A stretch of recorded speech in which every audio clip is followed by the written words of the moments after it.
Did Texas just put themselves in a pole position for a playoff spot? They did. They went into Alabama and smashed the Tide. They did. If I didn't know better, I'd be like, these uniforms are reversed. They whipped the Tide physically.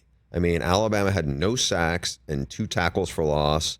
Texas had like five sacks and got after them. They dominated in the trenches. Mm-hmm. Quinn Ewers, who was hyped to be a potential first pick of the draft guy, he backed it up. I mean, his numbers don't even tell the story because I think they dropped at least 3 of his passes. One would have been a touchdown. Another one probably should have been a touchdown.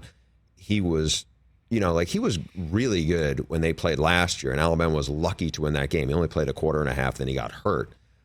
There's 2 stories in this. The one story is Sark has really upgraded the roster, and they have brought in good coaches, and those guys have developed, and that's a big deal. Mm-hmm. Now the question is, can Sark do something he's never done, which is have a team win double digits? Because this team's definitely talented enough to win 11 games, and I think they're probably talented enough to be a playoff contender because they're good in the trenches.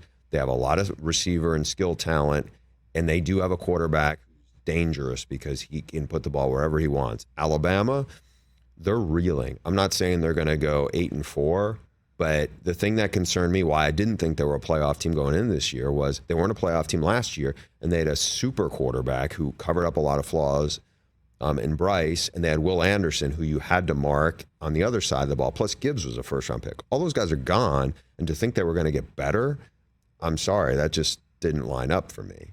So if Texas wins the Big 12, they're in the playoffs, right? I mean, assuming they're not 10-2. I mean, look, one of the things that's hurt them in the past is they've stubbed their toe. I mean, they looked really good last year in a game they lost, and they looked not good, a couple of times later on. Right. They have to maintain focus and can't do what Texas has had a tendency to do, is yo-yo and get up and down. And because I think at the end of the day, they're really talented. They're not talented enough to think they can just whip most of the Big 12 with their C game. They can't. Catch the Rich Eisen Show every single day on the Roku channel, 12 to 3 Eastern, for free.